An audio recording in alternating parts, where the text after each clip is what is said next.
ஆண்டவரும் அருமை இரட்சகருமாகிய இயேசு கிறிஸ்துவின் இன்ப நாமத்தில் வந்திருக்கிற உங்கள் ஒவ்வொருவரையும் அன்போடு வாழ்த்தி வரவேற்கிறேன். எத்தனை பேர் நன்றாயிருக்கிறீர்கள்? சுகமாக இருக்கீங்களா? ஆசீர்வாதமாக இருக்கீங்களா? நல்ல ஜெபம் பண்ணிட்டு வந்தீங்களா? ஆமென். ஆண்டவர் நம்மோடு பேசுகிறார் என்பதை அறிந்திருக்கிறீர்களா? அல்லேலூயா. நாம் ஏன் இங்கே வந்திருக்கிறோம் தெரியுமா? ஆண்டவரை பார்ப்பதற்கு. ஆண்டவர் ஏன் இங்கே வந்திருக்கிறார் தெரியுமா? நம்மை பார்ப்பதற்கு. அப்போது ஆண்டவருடைய நோக்கத்தை அனுபவித்து இந்த நாளில் தெய்வத்துக்காக செயல்பட சில விஷயத்தை நாம் நன்கு அறிந்து ஆண்டவரை துதிக்க வேண்டியது நம்முடைய தலையான கடமை. மாத்திரமல்ல, நம்முடைய பணிகள் இன்னும் கர்த்தருக்காக செயல்பட வேண்டும்.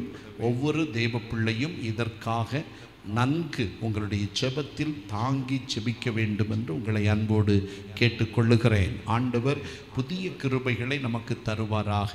இன்றும் ஆண்டவர் உங்களோடு பகிர்ந்து கொள்ளுவதற்காக எனக்கு கொடுத்த வேத வசனம் நியாயாதிபதிகளின் புத்தகம் 7ஆம் அதிகாரம் 7ஆம் வசனத்தை வாசிக்க கேட்போம்.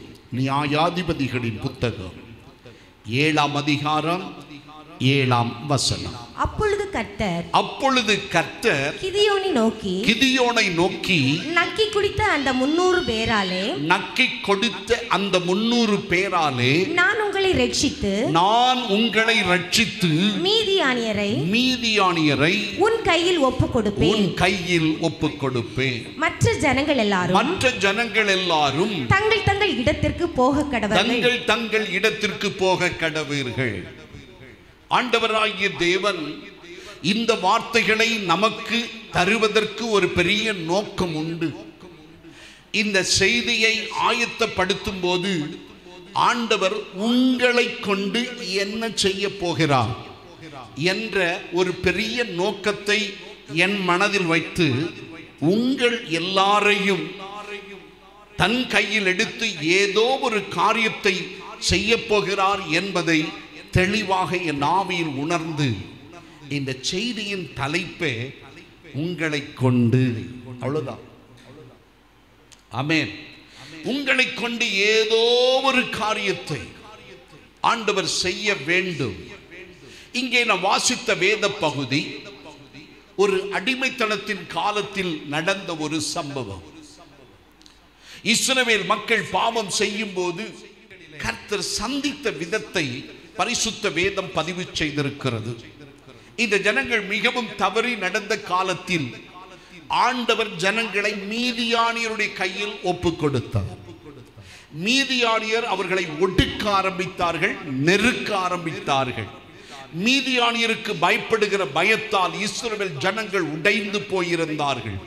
ஒரு காலத்தில் சிங்கமாயிருந்த ஜனம், ஒரு காலத்தில் வல்லமை பொருந்தின ஜனம், ஆனால் இன்றைக்கு உடைந்து நொறுங்கி துக்கப்பட்டு துயரத்தின் பிடியில் சிக்கி கண்ணீரோடு இருக்கிற ஒரு அவலமான காட்சியை நாம் இந்த வசனத்தில் பார்க்க முடியும்.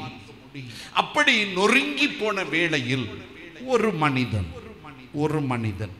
அவனுடைய உள்ளத்தில் ஒரு எண்ணம், நான் ஏன் என்னுடைய சம்பத்தை மீதியானிற்கு கொடுக்க வேண்டும்? நான் கஷ்டப்பட்டு உண்டாக்கிய என்னுடைய விளைச்சலை அவர்கள் அறுத்து செல்ல ஏன் நான் அனுமதிக்க வேண்டும்? நான் அதை செய்ய மாட்டேன் என்று சொல்லிவிட்டு அறுவடைய முந்திய காலத்திலே இரவோடு இரவாக தன்னுடைய நிலத்தின் விளைச்சல்களை அறுத்து போரடித்து கொண்டு இருக்கிற காட்சியை தெய்வம் பார்த்தார். இன்றைக்கும் இந்த இடத்தில் வந்திருக்கிற உங்களுடைய செயல் கர்த்தருக்கு மிக முக்கியம். நீங்கள் ஒவ்வொருவரும் எப்படி இருக்கிறீர்கள், எப்படி நடக்கிறீர்கள் என்பதை வைத்துத்தான் தெய்வம் உங்களை பயன்படுத்துகிற அளவு இருக்கிறது. இதை முதலாவது நன்கு அறிந்து கொள்ள வேண்டும். இவ்வளவு ஜனம் பெருத்த நாட்டில் ஒரு மனிதனுடைய திட்டம், அவனுடைய வேகம், அவனுடைய ஏக்கம், அவனுடைய செயல்பாடு தெய்வத்தை உற்சாகப்படுத்த ஆரம்பித்தது. இன்றைக்கும் நாம் சபையில் வரும்போது அல்லது ஊழியத்தில் வரும்போது ஏதோ ஒரு கடமைக்காக வருகிறோம் என்ற நிலைமை மறந்து போய்விட வேண்டும். அது ஒரு காலத்தில் இருந்திருக்கலாம், ஆனால் இப்பொழுது அப்படி அல்ல. இது என்னுடைய வேலை, நான் செய்ய வேண்டிய நேரம், என் ஆண்டவருக்காக பெரிய காரியங்களை செய்வதற்கு அழைக்கப்பட்டிருக்கிறேன், என்னை கொண்டு எந்தாயிலும் கர்த்தர் செய்ய வேண்டும். இதுதான் நம்முடைய ஏக்கமாய் இருக்க வேண்டும். இரவும் பகலும் உங்களுடைய இருதயத்தில் இந்த எண்ணம் உதித்து கொண்டே இருக்க வேண்டும். என்னை கொண்டு ஏதாயிலும் செய்யும் ஆண்டவரே என்ற ஒரு எண்ணத்தோடு நீங்கள் செயல்பட்டு வரும்போது ஆண்டவர் உங்கள் எண்ணங்களை, நோக்கங்களை நன்கு அறிந்திருக்கிறார். எத்தனை பேர் ஆமீன் என்று சொல்லுவீர்கள்? இன்றைக்கும் இந்த இடத்தில் வந்திருக்கிற தேவனுடைய அன்பு பிள்ளைகளே, ஆண்டவர் இந்த கிதியோனை கண்டார். இவனை சந்திக்க இவனுடைய எண்ணம் நன்றாயிருந்தது. என்னுடைய விளைச்சலை அந்நியனுக்கு தரமாட்டேன், என்னுடைய மகிமையை அந்நியனுக்கு கொடுக்க மாட்டேன், எனக்கு தந்திருக்கிற அபிஷேகத்தை நான் விட்டுவிட மாட்டேன், எனக்கு தந்திருக்கிற ஜெபத்தை நான் விட்டுவிட மாட்டேன் என்று எண்ணும் போதே ஆண்டவர் அந்த மனிதனை தன் கையில் எடுத்து பயன்படுத்த ஆரம்பிக்கிறார். ஆமென். இங்கே கிதியோன் இப்படி நினைத்ததுதான் உண்டு. ஆண்டவர் ஒரு தேவதூதனை இறங்கி அவனை சந்திக்கும்படி கட்டளையிட்டார். இதை நாம் வேதத்தில் வாசிக்கிறோம். இந்த பகுதிகள் நமக்கு தெரிகிறது. இங்கே நாம் தெளிவாக சில விஷயத்தை கற்றுக்கொள்ள வேண்டும். இப்படி அவர்கள் செயல்பட்டு இந்த மீதியானியருடைய கைக்கு நான் எப்படி தப்புவிப்பேன், தேவதூதன் அவனுக்கு சொன்ன வாக்கும் தெய்வம் அவனை சந்தித்த விதமும் அவன் நன்கு அறிந்து ஆண்டவரிடத்தில் கேட்கும் போது ஆண்டவர் அவனுக்கு சில யோசனைகளை சொல்லுவதை பைபிள் நமக்கு பதிவு செய்கிறது. அல்லேலூயா. அப்போ நம்முடைய வாழ்க்கையில் நாம் ஏன் இங்கே வந்திருக்கிறோம் என்றால், இங்கே இப்படியே இருந்து போவதற்கல்ல, ஏதாகிலும் என்னை கொண்டு ஆண்டவர் செய்ய வேண்டும்.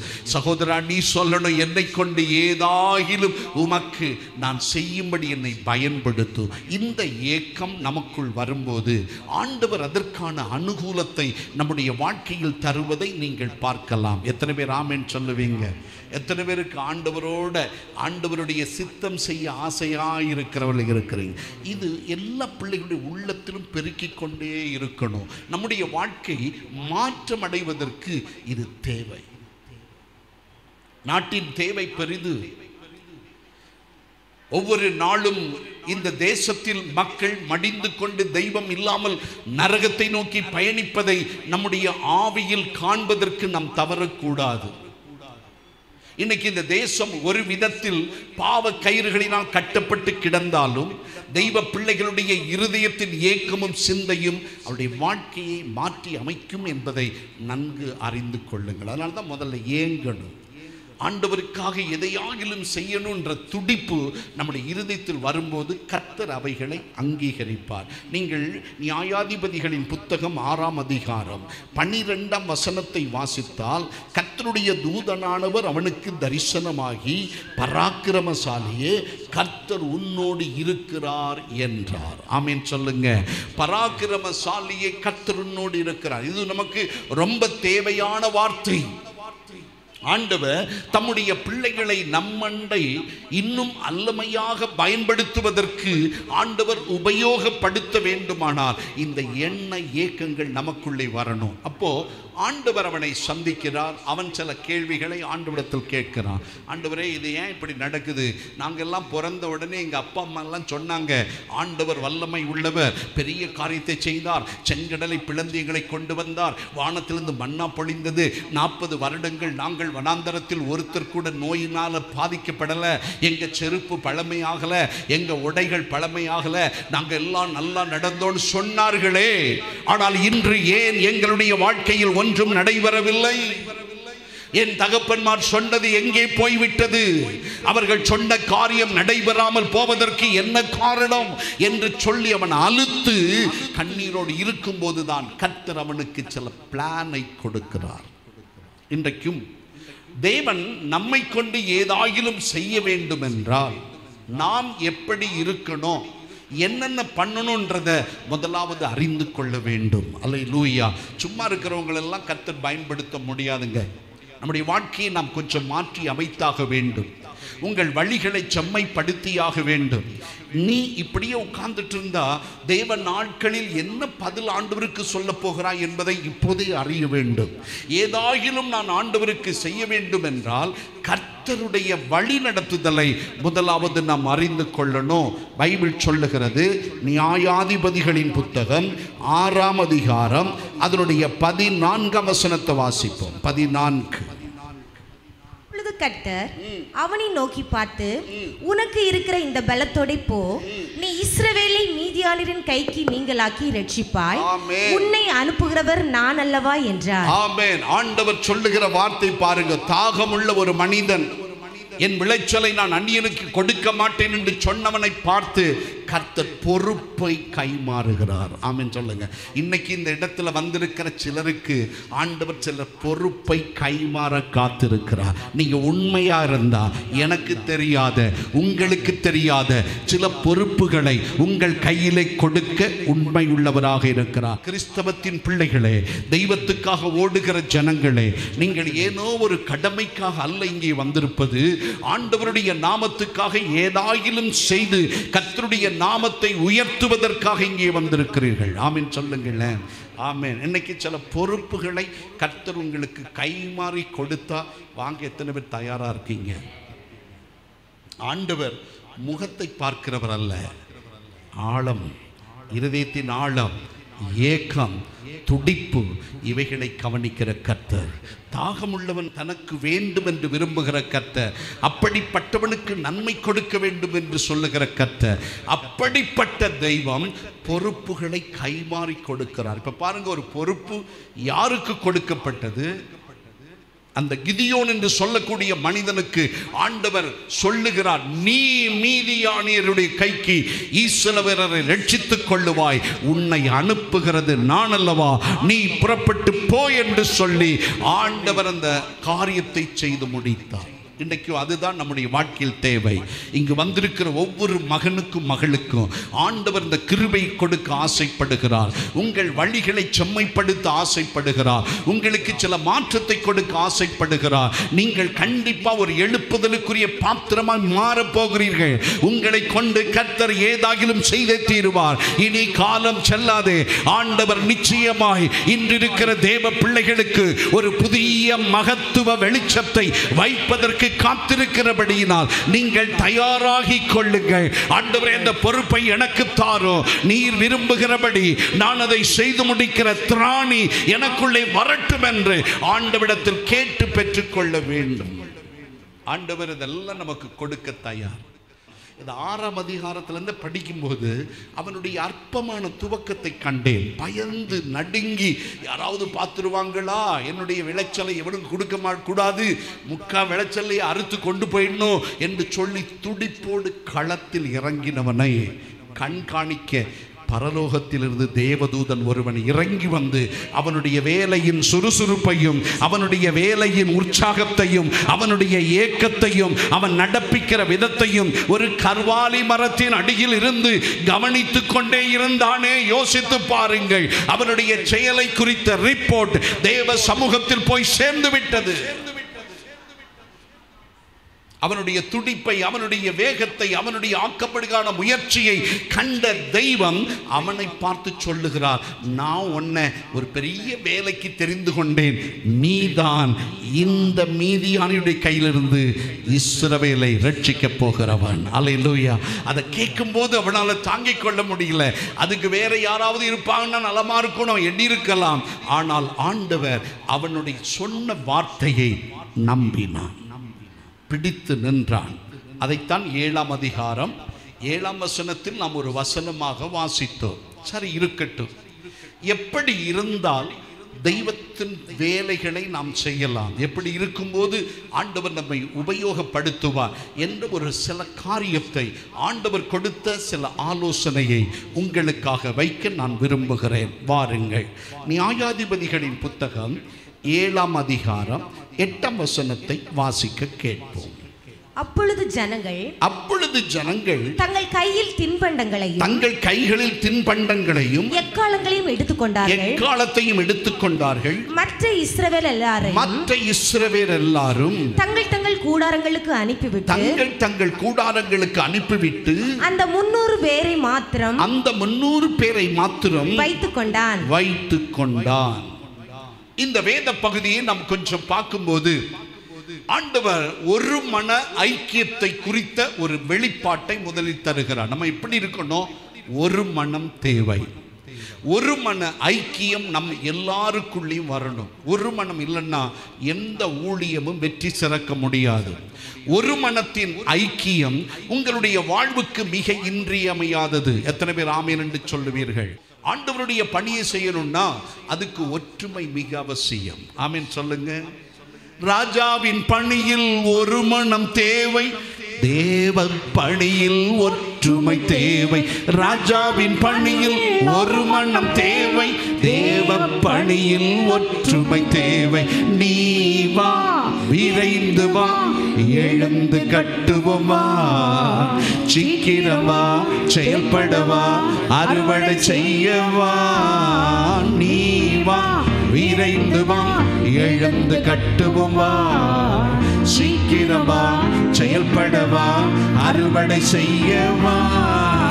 ராஜாவின் பணியில் ஒரு மனம் தேவை, தேவ பணியில் ஒற்றுமை தேவை.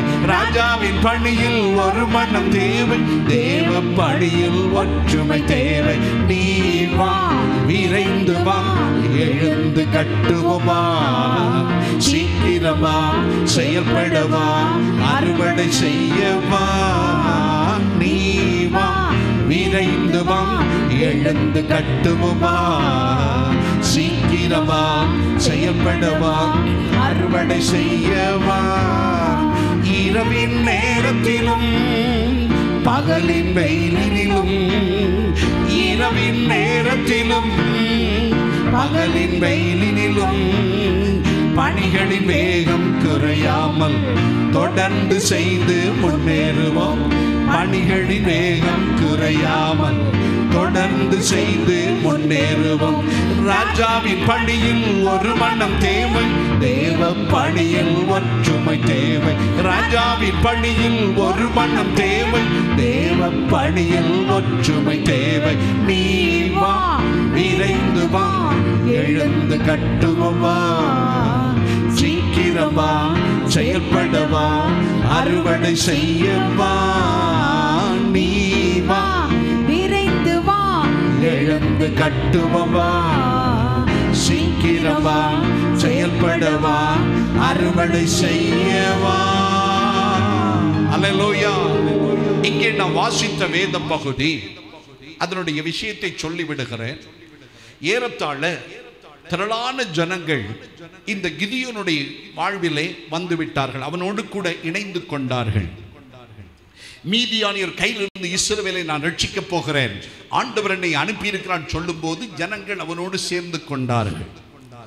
சேர்ந்த ஜனங்கள் ஒவ்வொரு விதமாக ஒரு மனப்பாடு இல்லாமல் இருந்ததை ஆண்டவர் கண்டு, நாளைக்கு இவர்கள் யுத்தத்திற்கு போய் அவர்களுக்கு ஜெயம் கிடைத்த போது எங்கள் முயற்சியினால் இவ்வளவு பெரிய ஜெயம் வந்துவிட்டது என்று இந்த ஜனங்கள் சொல்லாதபடிக்கு நானே உன்னோடு கூட இருந்து இந்த யுத்தத்தில் வெற்றியை நான் தரப்போகிறேன் என்று சொல்லி அவர்களுக்கு ஒரு சோதனை கொடுத்தார். அதாவது இன்டர்வியூ நடத்தினார். இந்த இன்டர்வியூல அப்படியே அந்த இன்டர்வியூ நடக்கிறது. ஒரு ஆத்துக்கு எல்லாத்தையும் கூட்டிட்டு போய் என்று சொன்னார் கர்த்தர். அப்போ ஆத்துக்கு போனார்கள். அந்த ஆற்றிலே தண்ணீர் குடிப்பதற்குத்தான் அவர்களை நிறுத்தினான். அப்போது அவர்கள் தண்ணீர் குடித்த விதத்தை ஆண்டவர் கவனிக்க சொன்னார்.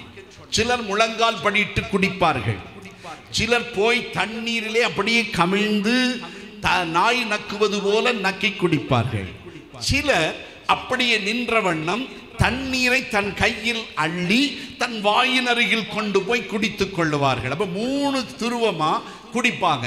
நீ அதை வாட்ச் பண்ணி என்று சொன்னார். இன்றைக்கு நடக்குதுன்னு இவங்களுக்கு தெரியாது. இவங்க தண்ணி இல்லாம 2 நாள் கஷ்டப்பட்டதுனால தண்ணி கிடைச்ச உடனே வேகமா போய் அதுக்குள்ள விழுந்து, சிலர் மூழ்கி, சிலர் அது மேல விழுந்து அப்படியே கவிழ்ந்து தண்ணீரை குடித்ததை பார்த்து அப்படி குடித்தவங்க எல்லாம் ரிஜெக்ட் பண்ணப்பட்டார்கள். ராணுவத்திற்கு ஆள் எடுக்கிறது மாதிரி இந்த மேட்டர் நடந்தது. அங்கே அளவு வைத்திருப்பார்கள், அவருடைய நெஞ்சளவை எடுப்பார்கள். ஆனால் இங்கே கர்த்தர் அவருடைய ஆட்டிடியூட், அவருடைய செயல்பாடுகளை வைத்து அவர்களை பிரிக்கிறார். ரொம்ப முக்கியம் நம்முடைய வாழ்க்கையில். சிலர் உடம்பை காட்டி காரியத்தை சாதிக்க முடியாது. சிலர் தன்னுடைய வலிமையை காட்டி தெய்வ ராஜ்யத்தை கட்ட முடியாது. தெய்வ ராஜ்யம் கட்டுவதற்கு நம்முடைய அன்றாட வாழ்க்கையின் தராதரம் மிக முக்கியம். ஆமென் சொல்லுங்க. இதை நன்கு நாம் அறிந்து கொள்ள இந்த பாடத்திலிருந்து கற்றுக்கொள்ள வேண்டும். இவங்க வேகமா தண்ணியை குடிச்சிட்டு வெளியே வரும்போது ஓலை வந்து விட்டது, நீ ரிஜெக்ட் பண்ணப்பட்டாய் அப்படி சொல்லி ரிஜெக்ட் பண்ணப்பட்ட ஜனங்கள் சுமார் 27,000க்கு மேற்பட்ட மக்கள். இப்படி அவர்கள் ரிஜெக்ட் பண்ணப்பட்டார்கள். 2 கூட்டத்தார் தள்ளப்பட்டார்கள். ஒரே ஒரு கூட்டத்தார் மாத்திரம் ஏற்றுக்கொள்ளப்பட்டார்கள். அவர்களுடைய இலக்கம் எவ்வளவு தெரியுமா? வெறும் 300 பேர். இப்படி ஒரு சம்பவம் நடக்கும் போது அங்கு குழப்பம் வரவில்லை.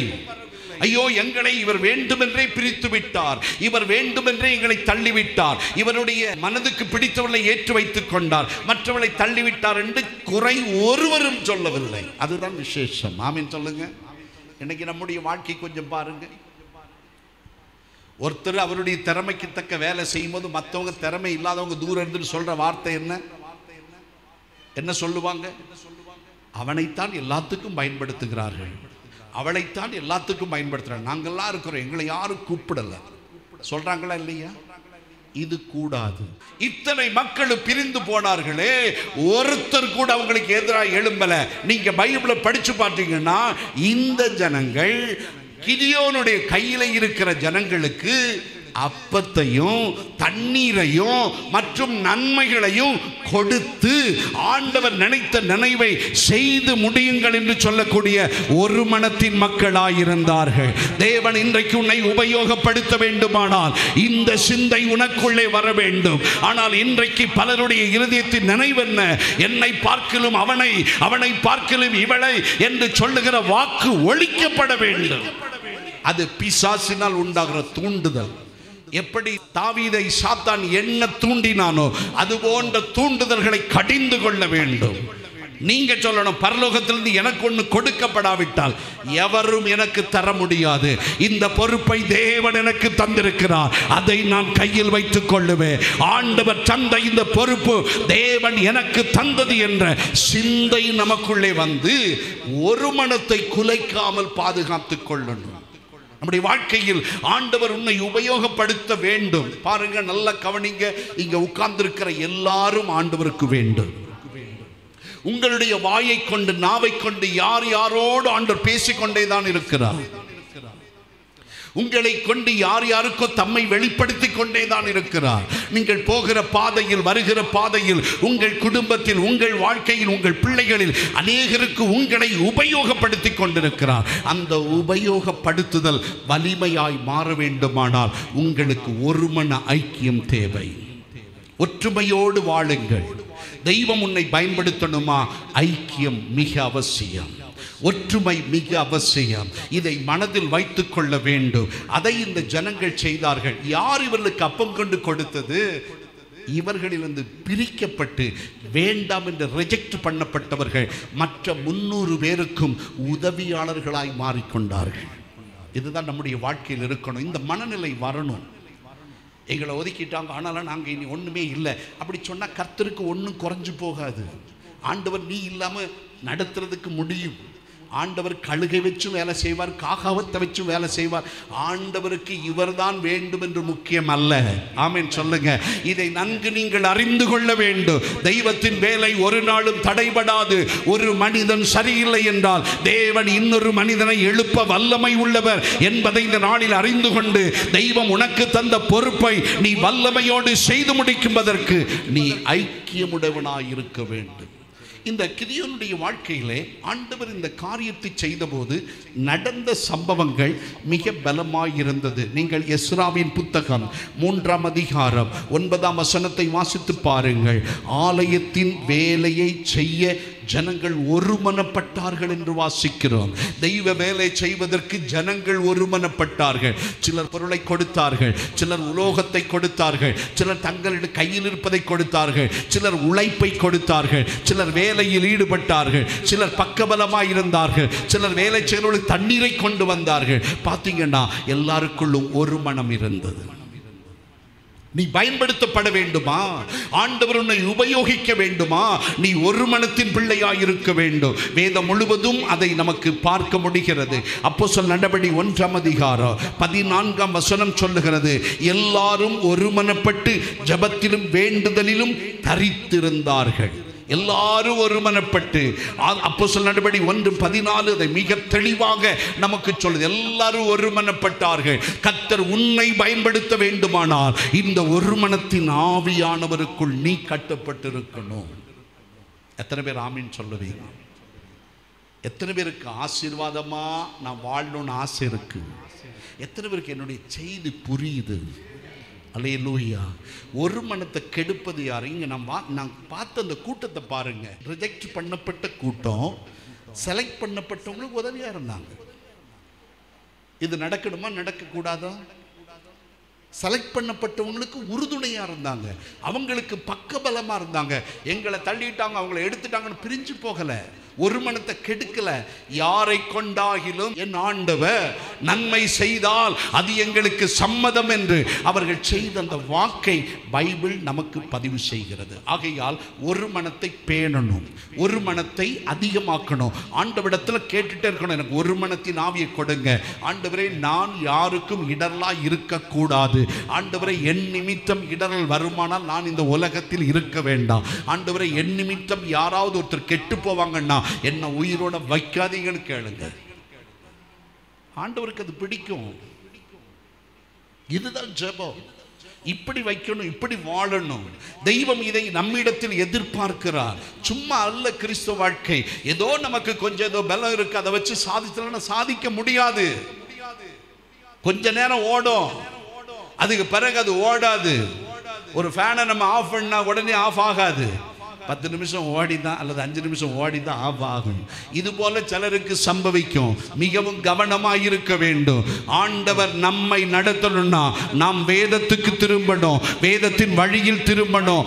ஆண்டவர் சொல்லுகிற காரியத்தை செய்து முடிக்க திராணி உடையவளாய் இருப்பீர்கள் என்றால் உங்களை கொண்டு ஆண்டவர் பெரிய காரியத்தை செய்வார். சங்கீதங்களின் புத்தகம் 133ஆம் சங்கீதம் 1ஆம் வசனம் சொல்லுது, இதோ சகோதரர் ஒருமித்து வாசம் பண்ணுவது எத்தனை இன்பமானது. ஒருமித்து வாழ்வது எவ்வளவு இன்பம். சபையே, உன்னுடைய வாழ்க்கையில், அருமை தேவ பிள்ளைகளை, உங்களுடைய வாழ்க்கையில் இந்த ஒரு மனத்தின் வல்லமை குடும்பங்களில் தலை தோங்கட்டும். குடும்பங்களிலே எழும்புங்கள், ஒரு மனத்தோடு செயல்பட. தேவ ஊழியத்தில் ஒரு மனத்தோடு செயல்பட எழும்புங்கள். ஒரு மனத்தை கெடுக்கிற எந்த கிரியைகளுக்கும் விலகி நில்லுங்கள். ஆமென். எல்லா இடத்துலையும் ஒரு யூதாஸ் உண்டு, ஒரு காட்டி கொடுக்கிறவன் உண்டு, ஒரு துரோகம் பண்ணுகிறவன் உண்டு. அதனால எல்லாரும் துரோகம் பண்ணணும் கிடையாது. அவைகளை கண்டுபிடித்து நீங்கள் உங்களுடைய வழிகளை செம்மைப்படுத்த வேண்டும் என்றுதான் கர்த்தர் எதிர்பார்க்கிறார். ஆமென் சொல்லுங்க. ஆமென். இது நம்முடைய வாழ்க்கைக்கு தேவை. நீ ஒருமனப்பட்டிருந்தால் கர்த்தர் உன்னை ஆசீர்வதிப்பார். நீ ஒருமனப்பட்ட மாதிரி நடித்தால் ஆண்டவருக்கு முன்னால நடிக்க முடியுமா? நடிக்க முடியுமா? ஆண்டவர் அக்கு வேற ஆணி வேறையா கிழிச்சு கையில கொடுத்துருவார். இதுதான் உன் கேரக்டர், இதுதான் நீன்னு சொல்லி கையில மடக்கியே கொடுத்துருவார். ஆமாவா இல்லையா? தெய்வத்தால் செய்ய முடியும். ஆகையால் ஜாக்கிரதையோடு ஒரு மனத்தில் உங்களுடைய இருதயத்தை வைத்துக் கொள்ளுங்கள். ஒருமனப்பட்டு இழுங்கள், எல்லாவற்றிலும் ஒருமனப்பட்டு செயல்பட நீங்கள் இருதயத்தை பொருத்தி கொண்டால் ஆண்டவருடைய நல்ல ஆசீர்வாதம் உங்களுடைய வாழ்க்கையில் வரும். அது மாத்திரமல்ல, எபேசியர் 4ஆம் அதிகாரம் அதனுடைய 3ஆம் வசனத்தை வாசித்து பாருங்கள். ஆவியின் ஒருமையை காத்து கொள்ளும்படி கர்த்தர் சொல்லுகிறார். வாசிச்சிருவோம், அதை வாசிச்சிருங்க. எபேசியர் 4ஆம் அதிகாரம் 3ஆம் வசனம். சமாதான கட்டினால் ஆவியின் ஒருமையை காத்துக் கொள்வதற்கு ஜாக்கிரதையா இருங்கள். என்ன சொன்னாரு? ஜாக்கிரதையா இருக்கணும். எதுக்கு? ஒரு மனத்தை காத்துக்கொள்ள பொறுப்பாரு, ஜாக்கிரதையாரு. தெய்வம் இப்படித்தான் சொல்லுகிறார். ஆகையால் ஒவ்வொரு தேவ பிள்ளையும் உங்களுடைய வழிகளை செம்மைப்படுத்தி ஒரு மனத்திற்கு உங்களை முழுசா கொடுத்தீங்கன்னா, இன்றைக்கும் இந்த இடத்துல வந்திருக்கிற உங்க மேல ஒரு அபிஷேகத்தை வச்சு நான் உன்னை செலக்ட் பண்ணியிருக்கிறேன்னு சொன்னா அது எவ்வளவு ஆசீர்வாதமா இருக்கும். எத்தனை பேர் விசுவாசிக்கிறீங்க? ஆண்டவர்கிட்ட கேட்கணும், கர்த்தாவே என்னையும் செலக்ட் பண்ணுங்க, என்னையும் உங்களுடைய படையாளியாக மாற்றுங்க, என்னையும் உங்கள் இராணுவத்தில் கையில் எடுங்க, என்னையும் உமக்காய் உபயோகப்படுத்துங்க, என்னையும் உம்முடைய சேனைகளின் பிள்ளைகளோடு இணைத்து விடுங்க என்று நீங்கள் கேட்கும்போது ஆண்டவர் இல்லை என்று சொல்லுவதில்லை. அப்போ அதுக்கு தேவையான ஒன்று ஒரு மன ஐக்கியம். அதை கெடுக்கிற சூழலுக்குள் நீ போகக்கூடாது, உன் வழிகளை செம்மைப்படுத்து என்று கர்த்தர் சொல்லுகிறார். ஆமென். ஆகையால் ஒவ்வொரு தேவ பிள்ளையினுடைய வாழ்க்கை ஒரு வெற்றியின் வாழ்க்கையாய் மாறும்படி உங்களை அர்ப்பணித்துக் கொள்ளுங்கள். எபேசியர் 4:11. மேலும் நாம் அனைவரும் தேவனுடைய குமாரனை பற்றி விசுவாசத்திலும் அறிவிலும் ஒருமைப்பட்டவர்களாகி கிறிஸ்துவினுடைய நிறைவான வளர்ச்சிக்கு அளவுக்கு தக்க பூரண புருஷராகும் வரைக்கும் நம்முடைய வாழ்க்கையை ஐக்கியத்தில் வைத்துக் கொள்ளணுமா? ஒரு மனம் ரொம்ப முக்கியங்க. விசுவாசத்திலும் கர்த்தரை அறிகிற அறிவிலும் நாம் ஒருமனப்பட்டு வளரணும். இன்னும் வளர்கிறவர்களோடு இணைந்து வளரும்போது ஆண்டவர் நம்மை கொண்டு ஏதாயிலும் செய்வார். ஆமென். இந்த தேசத்திற்கு அநேக தேவ பிள்ளைகள் தேவை, அநேக ஜனம் தேவை. ஒரு சகோதரன் ஊழியக்காரர் கழிந்த ஒரு 3 நாளைக்கு முன்பாக காலை ஒரு 7 மணி 8 மணி இருக்கும், திடீரென்று என் ஆவியில் அவருக்கு ஃபோன் பண்ண வேண்டும் என்று எனக்கு எண்ணம் தோன்றிற்று. உடனே அந்த தேவ மனிதனுக்கு நான் ஃபோன் பண்ணுகிறேன். அவர் சொன்னார், அண்ணே எங்கே இருக்கீங்கண்ணே, எங்கள் ஊரில் எங்கேயாவது வந்திருக்கீங்களான்னு கேட்டார். இல்லைப்பா, நான் வீட்டில் தான் இருக்கேன். அண்ணே இந்த நேரத்தில் ஃபோன் பண்ணியிருக்கிறீங்க அப்படின்னு அவர் சொல்லிட்டு சொன்னார், நான் ஸ்டுடியோவில் ஒரு அனாதை போல் உட்கார்ந்துட்டுருக்கிறேன், எனக்கு யாரும் இல்லையே, எனக்கு ஒருவருமே இல்லையா அப்படின்னு சொல்லி நான் நொந்து போய் என்னுடைய ப்ரோக்ராமுக்காக உள்ளே வந்து அழுதுகிட்டே இருக்கும்போது தான் உங்கள் ஃபோன் கால் வருது. எனக்கு தெரியுது நான் யாரும் இல்லாதவன் அல்ல, ஆண்டவர் எனக்கு இருக்கிறார், என் மேல் அன்பு வச்சிருக்கிற தேவன் பிள்ளைகளை கர்த்தர் வைத்திருக்கிறார் அப்படின்னு சொல்லி அவர் பேச பேச ஆண்டவர் அவருக்கு சொன்ன வாக்கு, அவர் சொன்னால் நான் அதை கேட்டு ரசிச்சுட்டு இருக்கிறேன். உங்கள் வாயிலிருந்து வர்ற வார்த்தை உடைஞ்சு கிடந்த என்ன தூக்குது, நீங்கள் சொன்ன கருத்துக்கள் என்னை சந்தோஷப்பட வைக்குது, நான் கேட்டிராத புதிய கருத்துக்கள் என் காதில் விழுகிறது, தெய்வம் என்னை உற்சாகப்படுத்த இந்த காலை பொழுதில் உங்களை கொண்டு என்னோடு பேசுகிறார். நான் சொன்னேன், இந்த நேரம் நான் பேசுகிற நேரம் அல்ல, ஆண்டவரோட பேசுகிற என்னுடைய ஜெப நேரம். அந்த நேரத்தில் ஓடி வந்து உங்கள்கிட்ட பேசுறதுக்கு ஏனோ முடிந்தது. யாருக்கும் இப்படி பேசுறது இல்லை. பொதுவாக அப்படி ஞாபகம் வந்தால் கூட ஜெபத்தை முடிச்சுட்டு பேசுவேனே தவிர இப்படி பேசுறதுக்கு அது தெய்வ செயலாக இருந்தது. அப்போது அவர் சொன்னார், எனக்கு இருந்த வேதனைக்கு இது ஒரு மிகுந்த மருந்தாக மாறிற்று. மறுபடியும் ஒரு எனர்ஜி கிடைத்தது, இன்னும் எழும்பணும், ஆண்டவருக்காக செயல்படணும் என்ற எண்ணம், விசுவாசம், ஒரு மனம் என்னுடைய இருதயத்தை நிரப்பி இருக்கிறது என்று சொல்லும்போது அது என்னையும் சந்தோஷப்பட வைத்தது. ஒரு ஆமீன் சொல்லுங்க. அல்லேலூயா. ஆகையால் ஒவ்வொரு தேவ பிள்ளையும் ஒரு விஷயத்தை அறியணும், நமக்கு ஐக்கியம் ரொம்ப முக்கியம். கர்த்தர் ஒன்றை பயப்படுத்தணுமா, நீ ஒரு மனமாக இருக்கணும். ஒரு மனம்னா என்ன தெரியுமா? நமக்கு எல்லாத்துக்கும் ஆண்டவர் தலைமை கொடுத்திருப்பார். எந்த இடத்துல பாருங்க ஒரு தலைமை இருக்கும். தலைமை இருக்கா இல்லையா? ஆமென். கர்த்தராகிய தேவன் அவர் பிதாவாகிய தேவனுக்கு கீழ்ப்பட்டிருந்தார். இது முதல்ல இருந்தே பாருங்களேன், எல்லா இடத்துலையும் ஒரு தலைமை இருக்கும். அது தெய்வ நோக்கம். அந்த தலைமைக்கு அடிபணிந்து கீழ்ப்படிந்து ஒற்றுமையோடு உண்மையோடு நடக்கிற ஒரு மனிதனுடைய பெயர்தான் ஒருமனக்காரன் என்பது. ஆமென் சொல்லுங்க. ஆகையால் இதை நன்கு புரிந்து கொண்டு செயல்படணும். எந்த தலைமையானாலும் தானாய் வந்ததல்ல, அது தெய்வத்தின் நியமனம், தெய்வம் நியமிப்பது. அதுக்கு நம்ம அடிபணிந்து வருகிற வாக்கை கொண்டு அதை கற்றெடுத்து அதை கட்டி எழுப்புவதின் பெயர்தான் ஒரு மனம். அதுக்கு எதிராக நின்று குரல் கொடுத்து அதை இடித்து போடுவதின் பெயர் துணிகரம். ஆமீன் சொல்லுங்க. ஆமீன். கட்டி எழுப்பினால் அது பேர் ஒரு மனம், அதை இடித்து தள்ளினால் அதன் பேர் துணிகரம். ஆகையால் ஒவ்வொரு தேவ பிள்ளையும் ஒரு மனத்திற்கு உண்மையாய் இருக்கணும். அது ஆண்டவருக்கு பிடிக்கும். ஆண்டவர் சொல்ல, என்னுடைய நியமனத்தை அகற்ற உனக்கு யார் உரிமை கொடுத்ததுன்னு கேட்டால் பதில் சொல்ல முடியாது. ஆகையால் உங்களுக்கு ஒரு தலைமை இருக்கும். அந்த தலைமைக்கு கீழ்ப்படிந்து ஒற்றுமையோடு நடவுங்கள்.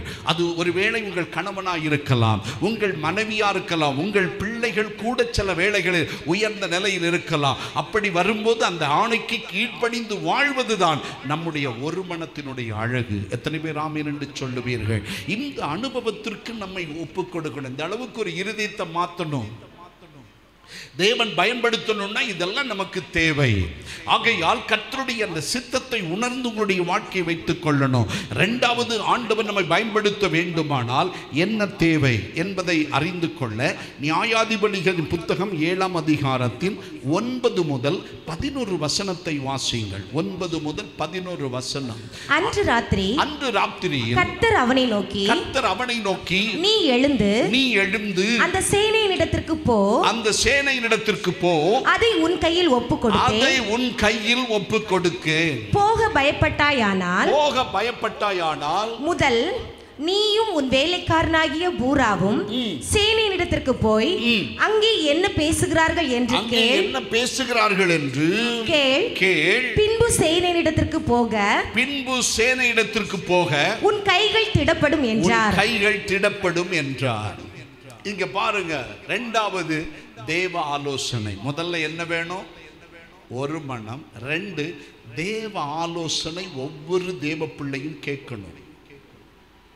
எல்லா காரியத்திற்கும் ஆலோசனை உண்டு.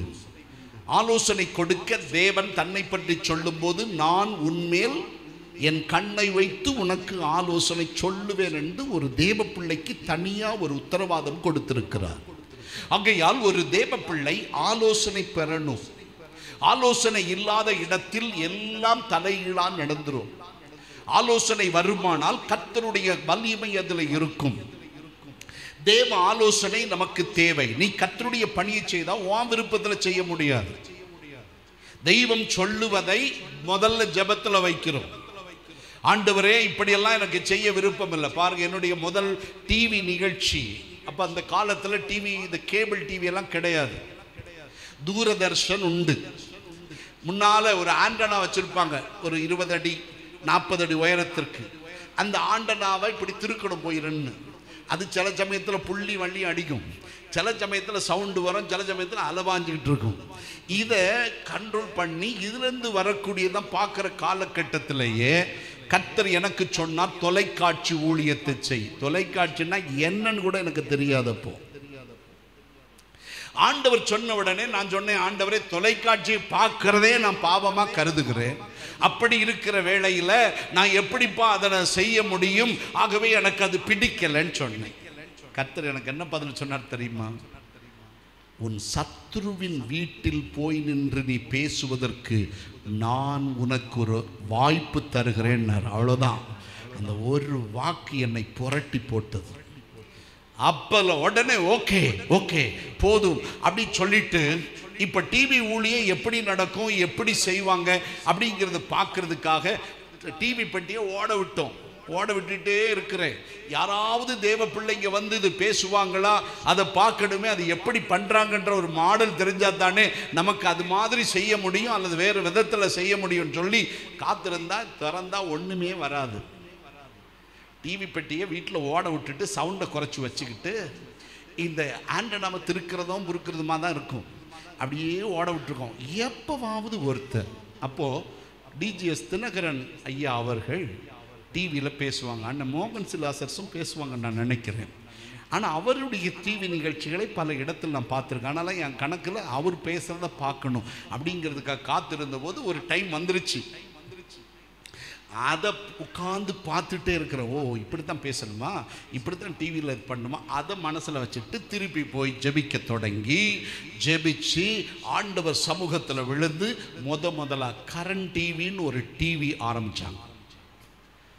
அதில் முதல் 15 நிமிஷம் தேவ வார்த்தை கொடுக்க அழைக்கப்பட்டு அவங்களுடைய ஸ்டுடியோவுக்கு போய் ரெக்கார்ட் பண்ணுவேன். அது வளர்ந்தது நாகர்கோவில், தக்கலை, மார்த்தாண்டம், திருநெல்வேலி, மதுரைன்னு டிஸ்ட்ரிக்ட் வாரியாக அது பெருகிட்டே போச்சு. அது வரைக்கும் நம்ம நிகழ்ச்சியும் பெருகிக்கொண்டே வந்தது. நாட்கள் கடந்தன. தேவன் தமிழன் டிவியில் பேசுவதற்கான வாய்ப்பை கொடுத்தார். ஞாபகம் இருக்கா? எத்தனை பேர் தமிழன் டிவி நம்ம பிரசங்கம் பண்ணதை பார்த்துருக்குறீங்க? பார்த்தவங்க மட்டும் கை வசத்துங்க. கொஞ்சம் பேர் இருக்கீங்க. தமிழன் டிவியில் ஒவ்வொரு சனிக்கிழமையும் வாரத்திற்கு ஒரு நாள் 15 நிமிடம் பேச ஆரம்பித்தோம். அந்த செய்திகளை தயாரித்து எடிட் பண்ணி அவங்களுக்கு நாங்கள் வழங்கணும். அவங்க அதை எங்களுக்காக டெலிகாஸ்ட் பண்ணுவாங்க. அந்த டைமில் 52 நாடுகளுக்கு அந்த நிகழ்ச்சி போகும். சவுதி அரேபியாவில் இருந்து எனக்கு ஃபோன் வரும், எங்கள் ஊருக்காரன். அப்போ தான் பார்ப்பான், ஏய் நம்ம ஆள் இங்கே வந்திருக்கான் அப்படின்னா அவனுக்கு நம்ம ஆள். அது வரைக்கும் பொல்லாத ஆள் நம்ம ஆள் வந்திருக்கான் பார்ப்போமேன்னு சொல்லி கரெக்டாக அவங்க சொல்கிறாங்க. நான் வேலையை விட்டு வீட்டுக்கு வரும்போது டிவியை திறந்தா முதல்ல உங்கள் ப்ரோக்ராம் தான் வரையன்னா கரெக்ட் டைம். அப்படியே நாங்கள் பார்த்தா நம்ம ஆள் அவன் என்ன பேசுகிறான் பார்ப்போம் அப்படின்னு சொல்லிட்டு அங்கேருந்து நம்பர் எடுத்து எனக்கு அடிப்பான். ஒன்று நான் இங்கே பார்த்தோம் அப்படிம்பான். எப்படி பார்த்தா? டிவியில் பார்த்தோம். எத்தனை நாளைக்கு ஒரு நாள் வருது சொல்லு கரெக்டாக. நானும் மற்றவங்களுக்கு சொல்லணும், என் ஃப்ரெண்டுக்கு சொல்லணும், எங்கள் வீட்டுக்காரன், எங்கள் சொந்தக்காரங்க அப்படின்னு சொல்லணும். உறவெல்லாம் எப்படி வந்து தெரியுமா? மதுரையில் எங்களுக்கு ஒரு உறவுகார குடும்பம் உண்டு. அவங்க பார்த்துட்டு, ஏங்க வா மச்சான் பேசுகிறான் வாரு அப்படிம்பாங்களாம். ஆமீன் சொல்லுங்க. 52 நாடுகளுக்கு அந்த நிகழ்ச்சி போனது. ஆண்டவர் இந்த டிவி மீடியா தொடங்கி வருகிற காலத்தை, அப்போ தான் கேபிள் டிவி அந்த கொஞ்ச காலத்துக்குள்ளே ஆரம்பித்தது. கேபிள் டிவி வந்தவுடனே அந்த சான்ஸை பயன்படுத்தணும். உண்மையிலேயே ஆண்டவர் சொன்னபடி ஏராளமான ஜனங்கள் தொலைக்காட்சி ஊழியத்தின் வாயிலாக சந்திக்கப்பட்டார்கள். ஆமென் சொல்லுங்க. ஆண்டவருடைய வல்லமை அப்படித்தான். இதெல்லாம் ஆலோசனை. எந்த ஊழியத்திலும் ஒரு ஆலோசனை. அதுக்கு முன்னால தொலைக்காட்சி இல்லாத காலத்தில் மனிதர்களுக்கு மீடியாவாக இருந்தது பத்திரிகை. 19 ஆண்டு காலம் நாங்கள் ஒரு பிரிண்டிங் மிஷினே வாங்கி வச்சு பிரிண்ட் அடித்து மக்களுக்கு கொடுக்க ஆரம்பித்தோம். ஞாபகம் இருக்குதா? ராத்திரி பகலாக எங்கள் பிள்ளைங்கள்லாம் வேலை செய்வாங்க. ராணியை போட்டு நான் விடவே மாட்டேன். விரட்டி அவள் திட்டு வாங்கின மாதிரி எங்கிட்ட திட்டு வாங்கின ஆட்கள் அதிகம் இல்லை. இப்போ இருக்கிற ஆஃபீஸில் உள்ள பிள்ளைங்களுக்கு ஒன்றும் பிரச்சனையும் இல்லை. பாருங்கள், என்னை பார்த்தாலும் ஓகே, பார்க்காட்டியும் ஓகே, அவங்க வருவாங்க போவாங்க. ஆனால் அந்த பிள்ளைகளுக்கு அப்படி இல்லை. ஆமேன் சொல்லுங்க. அவ்வளவு நெருக்கம். எங்களுக்கு அந்த நாளைக்குள்ள பிரிண்டு முடியணும். இவங்களுக்கு சாப்பிடக்கூட நேரம் இருக்காது. எத்தனையோ நைட்டு அங்கேயே தங்கி வேலை செஞ்சாங்க. 19 ஆண்டுகள் மீடியாவாக துலங்கியது இயேசுவின் கரம் உங்களோட பத்திரிகை. இலங்கை, சிங்கப்பூர், பல வெளிநாடுகள் அண்ட் தமிழ்நாடு, கேரளா போன்ற எல்லா பகுதிக்கும் இந்த பத்திரிகைகள், கிட்டத்தட்ட 24,000க்கும் மேற்பட்ட பத்திரிகைகள் அங்கங்கே அனுப்பி வைக்கப்பட்டது. அன்றைக்கும் சுவிசேஷ வேலை அப்படித்தான் செய்தது. இதெல்லாம் கர்த்தருடைய ஆலோசனை. மீடியா கொஞ்சம் முன்னேற ஆரம்பிக்கும் போது வாசனையின் முகம் மக்களுக்கு குறைய ஆரம்பித்த உடனே நாங்கள் அதை டம்மி பண்ணிட்டு அடுத்த வேலைக்கான காரியத்தை செய்தோம். இதெல்லாம் தேவ ஆலோசனை.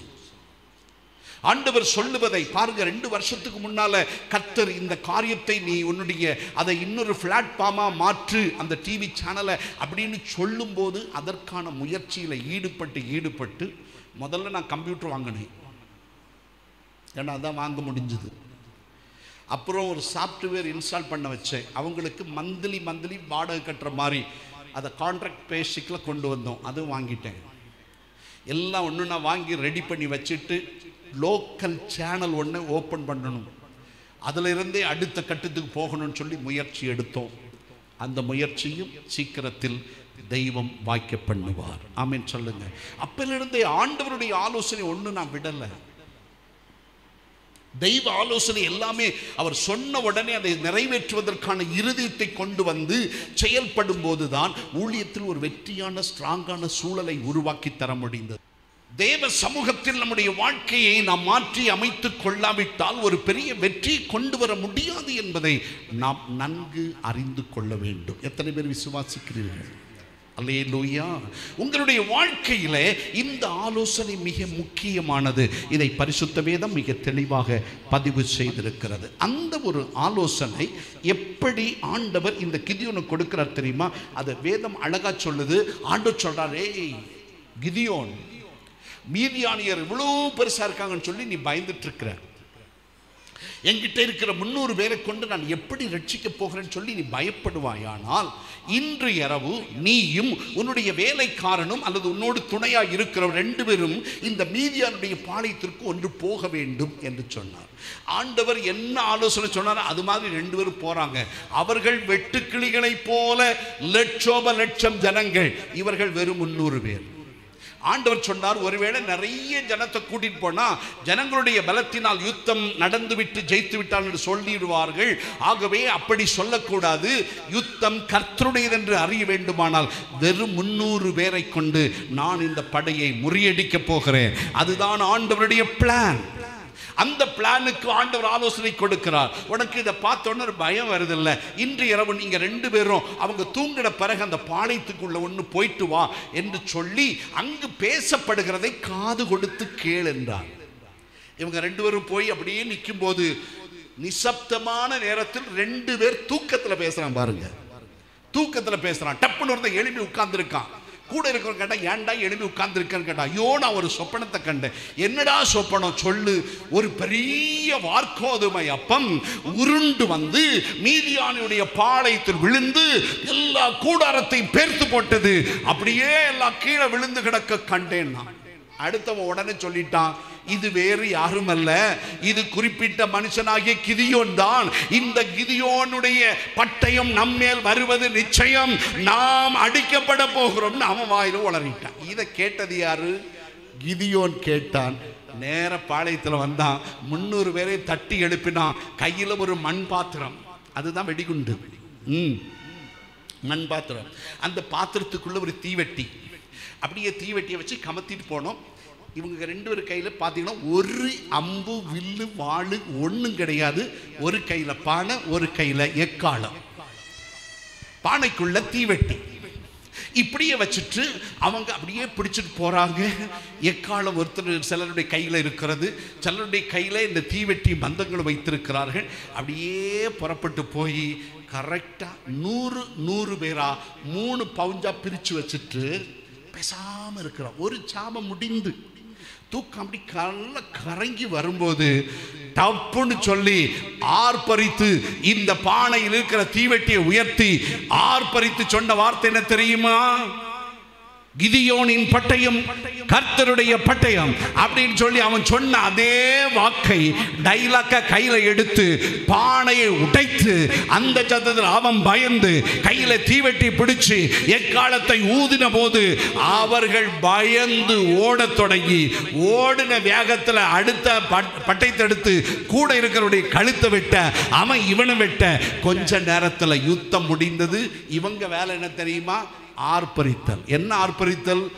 கர்த்தரின் பட்டயம் கிதியோனின் பட்டயம், கர்த்தரின் பட்டயம் கிதியோனின் பட்டயம். இந்த 2 வாக்குக்கு ஒரு படை தோற்று செத்து விழுந்தது. பைபிள் சொல்லுது, ஓட ஓட விரட்டினார்களாம். அந்த நாட்களிலே தேவன் ஒரு ஜெயத்தை கொடுத்தார். இத்தனை கால நீண்ட அனுபவங்கள் முடிவுக்கு வந்தது என்று பரிசுத்த வேதம் பதிவு செய்கிறது. அப்போ தேவ ஆலோசனை இல்லாமல் ஊழியம் செய்யக்கூடாது. ஆண்டவரின் ஆலோசனை ஒரு ஊழியத்திற்கு மிக அவசியம்.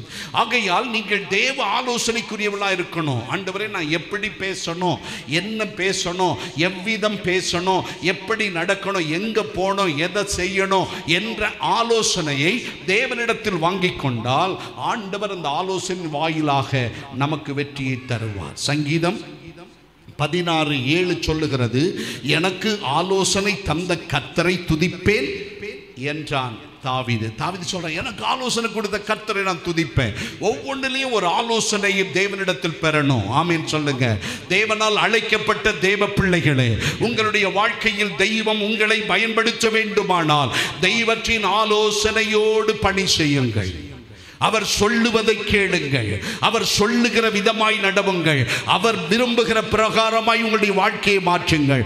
ஆண்டவருக்கு பிரிய பிள்ளைகளாய் மாறுங்கள். அப்பொழுது உங்களுடைய காரியத்தில் தேவன் தலையிட்டு உங்களுக்கு நன்மை செய்ய முடியும். எத்தனை பேர் ஆமீன் சொல்லுவீங்க?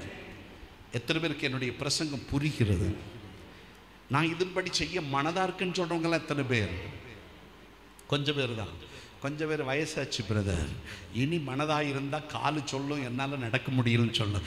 ஆனாலும் நான் இருந்துட்டு போகிறேன், இந்த முன்னே இருக்கிற பிள்ளைகளை கொஞ்சம் பயன்படுத்துங்கன்னு பெருந்தன்மையோடு அவர்கள் விட்டு கொடுத்திருக்கிறார்கள். ஆமீன் சொல்லுங்க. கர்த்தருடைய பார்வையில் பாட்டியும் ஊழியம் செய்யணும்னு தான் சொல்கிறாரு, பாட்டாவும் ஊழியம் செய்யணும். ஆமீன் சொல்லுங்க. அல்லேலூயா. அப்போ ஆண்டவருடைய பார்வையில் ஆலோசனை மிக முக்கியமானது என்பதை அறிந்து உங்களுடைய வாழ்க்கையை நீங்கள் வைத்துக் கொள்ளுங்கள். சங்கீதங்களின் புத்தகம் 33:11 சொல்லுகிறது, கர்த்தரின் ஆலோசனை நித்திய காலமாக நிற்கும். ஆண்டவருடைய ஆலோசனை நித்திய காலமாக நிற்கும். உங்க குடும்பத்துக்கு இந்த ஆலோசனை தேவை, உங்க வீட்டுக்கு ஆலோசனை தேவை, உங்க பிள்ளையினுடைய விஷயத்தில் ஆலோசனை தேவை, உன்னுடைய எதிர்கால திட்டத்திற்கு ஆலோசனை தேவை, ஆவியானுடைய பலத்துக்கான ஆலோசனை தேவை. எல்லா விதத்திலும் நீ கர்த்தருக்காக ஜொலிக்க ஆண்டவர் உன்னை அழைத்திருக்கிறார். எத்தனை பேர் ஆமீன் சொல்லுவீங்க? அல்லேலூயா. எனக்கு ஆலோசனை தந்த கர்த்தரை நான் துதிப்பேன் என்று நீங்கள் சொல்லத்தக்க ஒவ்வொரு நாளும் அந்த ஆலோசனைக்கு செவி கொடுங்க. கொஞ்சம் வளர்ந்த விசுவாசிகளுக்கு கொஞ்ச காலம் போக போக ஒரு நிர்விசாரம், இதெல்லாம் கர்த்தருக்கு பிடிக்கும் அப்படின்னு தன் இஷ்டத்துக்கு செய்து மூக்க உடைச்சிட்டு வர்றதை பார்த்துருக்கிறேன். தெய்வ சித்தம் இல்லாத இடத்தில் எந்த தேவ பிள்ளையும் எந்த தேவ ஆலோசனை இல்லாத இடத்தில் போய் நிற்கக்கூடாது. ஆண்டவர் உங்களை உயர்த்தணும்னா இந்த வழியில் நீங்கள் கண்டிப்பாக வரணும். காரணம், உங்களை கொண்டு ஏதாயிலும் ஆண்டவருக்கு செய்யணும். ஏனெனில் தேசத்தினுடைய தேவை பெரியது. இனி நாம் எல்லாரும் கர்த்தருக்காக ஏதாகிலும் செய்யணும். நரகத்துக்கு போகிற மனிதர்களை பிடித்து பரலோக ராஜ்யத்திற்குள் திருப்புவது என்பது கடினமான வேலைதான். ஆனால் கர்த்தருடைய ஆலோசனையோடு செய்தால் அது எளிதான வேலையாயிருக்கும். ஒருவேளை நரக கடலில் காப்பாற்றப்பட்ட ஒருவன் உன்னை பார்த்து சொல்லுவான், ஐயா, நீங்கள் வராவிட்டால், நீங்கள் பேசியிருக்காவிட்டால், நீங்கள் என்னை சந்தியாவிட்டால் நானும் என் குடும்பமும் அழிந்து போயிருப்போம். நீங்கள் வந்தது நிமித்தம் மெய்ப்பாதையை கண்டேன் என்று அவர்கள் சொல்லுவார்கள். இன்றைக்கும் அந்த பலத்துக்காக நம்மை திருப்ப வேண்டும். நியாயாதிபதிகளின் புத்தகம் 7ஆம் அதிகாரம் 13 முதல் 14 வசனம். அவன் கேட்ட செய்தி அவனை பயத்தையே நீக்கிருச்சு. ஆண்டவர் சொன்னதை கேட்டான் பாருங்க, அதோடு அவனுக்கு வேறு அபிஷேகம் வந்துவது. அவனுடைய பயம் முழுக்க மாறி ஒரு வெற்றியின் மனிதனாய் மாற்றப்பட்டான். அப்போ ஒன்று ஐக்கியமா இருக்கணும், 2 தேவ ஆலோசனையில் நிற்கணும். 3வது ஒரு காரியத்தை உங்களுக்கு சொல்லிவிட்டு நான் வேகமாக ஜெபத்தில் உங்களை நடத்த விரும்புகிறேன். வாருங்கள், நியாயாதிபதிகளின் புத்தகம் 7ஆம் அதிகாரம் 15 முதல் 16 வசனத்தை வாசிக்க கேட்போம். நியாயாதிபதிகள் 7:15 முதல் 16. கிதியோன் அந்த சொப்பனத்தையும் அதன் வியர்த்தியையும் கேட்டபோது அவன் பணிந்து கொண்டு இஸ்ரவேலின் பாளையத்திற்கு திரும்பி வந்து, எழுந்திருங்கள், கர்த்தர் மீதியானியரின் பாளையத்தை உங்கள் கைகளில் ஒப்பு கொடுத்தார் என்று சொல்லி அந்த 300 பேரை 3 படையாக வகுத்து அவர்கள் ஒவ்வொருவரின் கையிலும் ஒரு எக்காலத்தையும் வெறும் பானையையும் அந்த பானைக்குள் வைக்கும் தீவட்டியையும் கொடுத்து அவர்களை நோக்கி, நான் செய்வதை பார்த்து அப்படியே நீங்களும் செய்யுங்கள். இதோ நான் பாளையத்தின் முன்னணியில் வந்திருக்கும் போது நான் எப்படி செய்கிறேனோ அப்படியே நீங்களும் செய்ய வேண்டும். ஆமென். அல்லேலூயா. 3வது விசுவாச செயல். ஆண்டவர் ஒரு விஷயத்தை சொல்லிட்டா உடனே நாம் அதை செய்ய தொடங்கிடணும். ஒரு அல்லேலூயா சொல்லுங்க, ஆமென் சொல்லுங்க. இங்கே 3வது அவன் செய்த காரியம் என்ன? ஆண்டவர் உங்களை பயன்படுத்த வேண்டுமானால், கர்த்தர் ஒரு விஷயத்தை உங்களிடத்தில் சொல்லிவிட்டால் நீங்க உடனே அதுக்காக ஆயத்தம் ஆகணும். ஆமென் சொல்லுங்களேன், சத்தமாக ஒரு அல்லேலூயா சொல்லுங்க. ஒரு உதாரணம், மகளே, உனக்கு திருமணம் முடிந்து 3 வருடம் ஆகிவிட்டதல்லவா, உனக்கு நான் ஒரு குழந்தை தருவேன்னு கர்த்தர் சொல்லிட்டார். என்ன பண்ணணும்? நீங்க ஸ்தோத்திரம், ஆண்டவர் சொல்லிவிட்டார், ஸ்தோத்திரம், அவர் தருவார். அப்படியா? இல்லை, உடனே என்ன பண்ணணும்? பிள்ளைக்கு ஒரு செருப்பு வாங்கணும். இதுக்கு பேர் விசுவாச செயல். ஏன்? பிள்ளை கன்சீவ் ஆனாலும் வாங்கலாமே. வயிற்றில் 8-9 மாதம் ஆகும்போது வாங்கினா அது நியாயம். இப்போமே வாங்கி வச்சா அதிக நியாயமா அப்படி கேட்டால், விசுவாச செயல் என்னென்னா உடனே ஒரு நல்ல தொட்டிலுக்கு ஆர்டர் பண்ணணும். பிள்ளையை எங்கே கடத்துறதுக்கான இடத்த பார்க்கணும். புருஷன் கேட்பான், உனக்கு என்ன பிடிச்சிருச்சு? மண்டையில் பைத்தியமா உனக்கு? இன்னும் குழந்தையே வரல, அதுக்கு முன்னே தொட்டில் வாங்கிட்டு இருக்கிறியன்னு கேட்கும்போது நீ சொல்லணும், பிள்ளை ஒரு நாள் வரும், அன்றைக்காக இப்பொழுதே நல்ல தொட்டில் கிடைத்தது, வாங்கி வைத்திருக்கிறேன். இதுக்கு பேர் தான் விசுவாச செயல். ஒரு ஆமீன் சொல்லக்கூடாது? ஆமீன். தெய்வம் இப்படி உன்னுடைய வாழ்க்கையை மாற்றும்படி சொல்லுகிறார். இன்னைக்கு நிறைய பிள்ளைங்க ஜெபிப்பாங்க, ஆண்டவர்கிட்ட கேட்பாங்க, ஆனால் செயல்படுவதில் தாமதம். என்னை பொறுத்த வரைக்கும் எல்லாம் தவறாயிருந்தாலும் என் கண்ணு எல்லாம் சரியா இருப்பதாகவே பார்க்கும். ஏனென்றால் என்னுடைய ஆண்டவர் இல்லாதவைகளை இருக்கிறவை போல் பார்க்கிறவர், அழைக்கிறவர். ஆக அவருடைய பின்னாலே அடிச்சுவடில் நின்று கொண்டு என்னால் அப்படி பார்த்து செய்ய முடிகிறது. அப்போ ஆண்டவர் இதைத்தான் நம்மிடத்தில் சொல்லுகிறார். விசுவாசம் எங்கே? உனக்கு ஏற்படுகிற நன்மையின் விசுவாசம் எங்கே? நன்மைகளை எப்படி வெளிப்படுத்துகிறாய்? உன்னுடைய காரியம் எவ்விதம் நடக்கிறது என்பதை கர்த்தர் உற்று கவனிக்க நீ இடம் தர வேண்டும். எத்தனை பேர் ஆமேன் சொல்லுவீங்க? ஒருவேளை மாமியார் இதை பார்த்துட்டு அவளுக்கு கொழுப்ப பாரு, குழந்தையே இல்லை, இப்பவுமே துணி வாங்கி வச்சிருக்கா சொல்லி 4 வட்ட சொல்லத்தான் செய்வாங்க. அதை நீ பரியாசமா பார்க்க கூடாது. அது காட்டு தீ மாதிரி பரவட்டும்.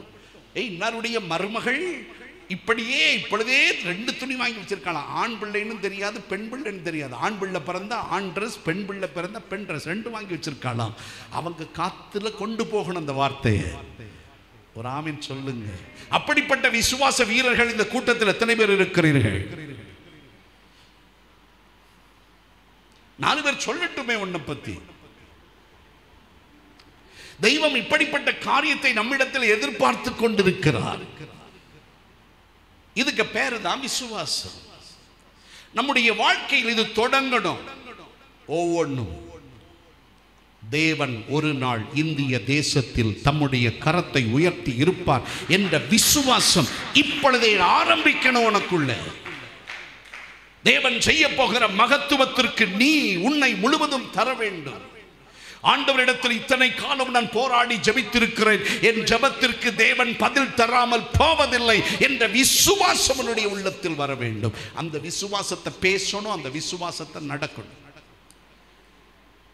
ஐயோ, என் பிள்ளைக்கு திருமணம் பார்த்துக்கிட்டே இருக்கேன், இன்னும் திருமணம் ஒன்றும் ஆகலை, திருமண வரன் வருது போகுது. நான் சொல்றேன், விறகு வெட்டி வை. இப்பமே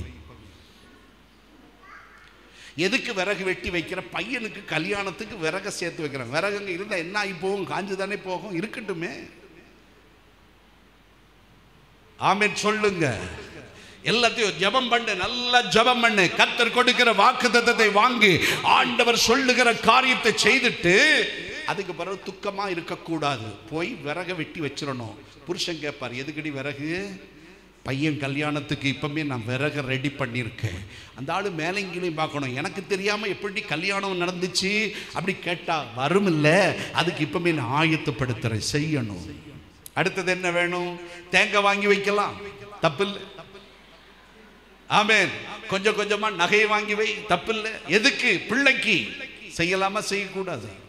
இதுக்கு பேரு தான் விசுவாச செயல். நீ செய்யணும். கடன் கடன் கடன் கடன் என்று கடனை நினைத்து புலம்பிக் கொண்டு இருப்பதை விட கடனை அடைக்கிற சக்தியை தேவன் எனக்கு தருவார், என் புருஷனுக்கு தருவார், நாங்கள் எங்கள் வீட்டை ஆசீர்வாதமாய் வைப்போம், எங்களுக்கு நன்மை தருவார்னு பேசு.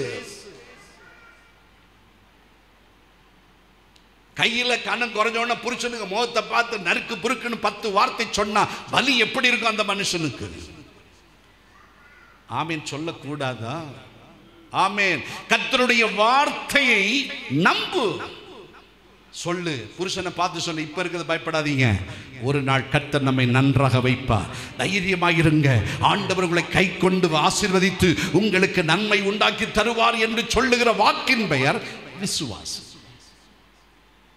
எத்தனை பேர் ஆமேன் சொல்லுவீங்க? சர்ச்சுக்கு வந்துட்டு இன்னும் வீட்டில் போய் பழைய மனுஷியாக இருப்பது ஒரு பெரிய ஆபத்து. கர்த்தர் ஒன்று இதே மாதிரி ரிஜெக்ட் பண்ணுவார். இது ஒத்து போகாது, ஒதுக்கிடுன்னுவார். ரூமை விட்டு கூட நீ வெளியே வர முடியாது. சில வேளைகளில் சர்ச்சுக்கு வரலான்னு கூட வர்றதுக்கு வாய்ப்பு தரமாட்டார். ஜாக்கிரதை. ஏன்னா நான் சொன்ன நாளெல்லாம் நீ கேட்கல, உன் இஷ்டத்தின்படி நடந்த, உன் இஷ்டத்தின்படி பேசின, நான் சொன்னதை நம்பல. ஆனால நீ சர்ச்சுக்கு வர வேண்டாம், வீட்டுக்குள்ளே இரு. வச்சா அங்கதான் இருக்கணும். ஒரு ஆமீன் சொல்லுங்க. கை உயராதே, சத்தமா ஒரு ஆமீன் சொல்லுங்க. ஜாக்கிரதை. யாரும் அப்படி இருக்கிறீங்க ஒன்று ரெண்டு பேரும் நினைக்கிறேன். ஹல்லேலூயா. ஜாக்கிரதை. ஆண்டவரிடத்தில் வந்தது நீ வளருவதற்கு, செழிப்பதற்கு, உயர்த்தப்படுவதற்கு, பரலோகத்தின் மகிமையை சுவைப்பதற்கு, அன்பின் தேவனுடைய ஆழத்துக்குள் வருவதற்கு ஆண்டவரனை கொண்டு வந்து வைத்திருக்கிறார். இங்கேயும் நீ அவிவிசுவாசியாவே இருந்துவிட்டு அவிவிசுவாச வார்த்தைகளையே பேசுவாயானால் ஆண்டவருக்கு ஒன்ன தேவையில்லை. பக்கத்தில் கைப்பிடி சொல்லிருங்க. என்ன சொல்ல போறீங்க? விசுவாசியா இருன்னு மட்டும் சொல்லுங்க, வேற எதுவும் சொல்ல வேண்டாம். நம்ம வாய் ரொம்ப முக்கியம். விசுவாசியா இரு, அதை கொஞ்சம் பார்த்து உறுதியா சொல்லுங்க. விசுவாசியா இரு. ஆமென். ஹல்லேலூயா. கர்த்தர் நம்மை நடத்துகிறவர். நம்பு. இப்போ உடம்புல பலவீனம் இல்ல, அந்த பலவீனத்தை பார்த்து சொல், நல்லா நான் ஜெபிச்சிருக்கேன், ஆண்டவர் சொல்லுகிறார் எனக்கு இந்த நோயிலிருந்து நான் விடுவிக்கிறேன்னு சொல்றார். உடனே விடுதலையாக இருக்கலாம், ஒருவேளை விடுதலையாக நாளாகுமா இருக்கலாம். நீ சொல்லணும், கர்த்தர் என்னை சுகப்படுத்தி விட்டார். அப்படிதான் நீ வாழணும். அதை உன் மனசுல பூரணமா நம்ப பண்ணணும், உன் மனசை முழுமையாக்கணும். கர்த்தர் அதை நிரப்பின பிறகு ஒரு நாள் அது பூரணமாக மாறுறதுக்கு பேர் தான் விசுவாச செயல்.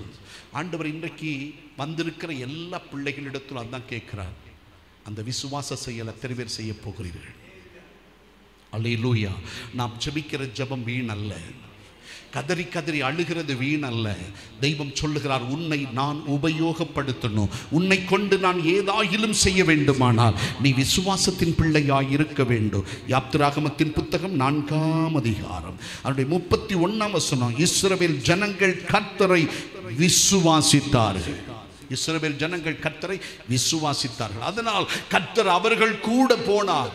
எதிரிகள் கையில் ஒப்புக் கொடுக்கவில்லை, சத்துருவின் பிடியில் அவர்களை தரவில்லை. ஆண்டவர் வல்லமையாய் அவர்களை உபயோகிக்க ஆரம்பித்தார். அவருடைய வாழ்வில் ஒரு புதிய மாற்றத்தை தேவன் கொடுத்தார். ஆமீன் சொல்லுங்க. 40 வருடம் அவர்கள் பாலைவனத்தில் நடந்தாலும் 430 வருடத்தின் அடிமைத்தனம் அவர்களுடைய வாழ்வை விட்டு மாற்றி அமைத்து தெய்வத்தின் பிள்ளைகளாய் அவர்கள் வாழ ஆண்டவர் அவர்களுக்கு கிருபை கொடுத்தார். அதனால தான் விசுவாசமா செயல்படுங்க. இன்னிலிருந்து அந்த விசுவாசம் தொடங்கட்டும். ஆண்டவருடைய பிள்ளையா எழும்புங்க. நானும் தேசத்தில் ஏதாகிலும் செய்யணும், என் ஆண்டவருக்காக ஏதாகிலும் செய்யணும். ஏன் நினைச்சிட்டே இரு, ஆசைப்படு. ஏங்கு டக்குன்னு ஆபீஸ்ல இருந்து கூப்பிடுவாங்க, சும்மா தானே இருக்கீங்க, ஆமே 2 வீலர் இருக்குல்ல, வாங்க என் கூட கிராமத்துக்கு போவோம். ஆண்டவர் அழைப்பை தருவார். அது உங்களுக்கு ஒரு பெரிய வெற்றியாக இருக்கும். உங்களை பயன்படுத்துவதற்கு யாரையோ அழைத்து கொண்டு ஆண்டவர் போய் நீ ஜெபம் பண்ணி நீ கை வைக்கும் போது ஆண்டவர் உன் கையின் வழியாக அற்புதத்தை செய்யும் போதுதான் நான் எவ்வளவுக்கு விசேஷமானவன், கர்த்தர் என்னை எப்படி உயர்த்தி வைத்திருந்தார் என்பதை அந்த நாட்களில் அறிந்து கொள்ளுவீர்கள். ஆமீன் சொல்லுங்க. எத்தனை பேர் என்னை கர்த்தர் பயன்படுத்தணும்னு நினைக்கிறீங்க? பயன்படுத்தணும்னு நினைக்கிற எல்லாரும் கைகளை உயர்த்தணும், நல்லா உயர்த்தணும். நான் பொதுவாக கை உயர்த்தும் போது இப்படி வைத்திருவேன். ஏன்னா இடையில தடை கிடையாது.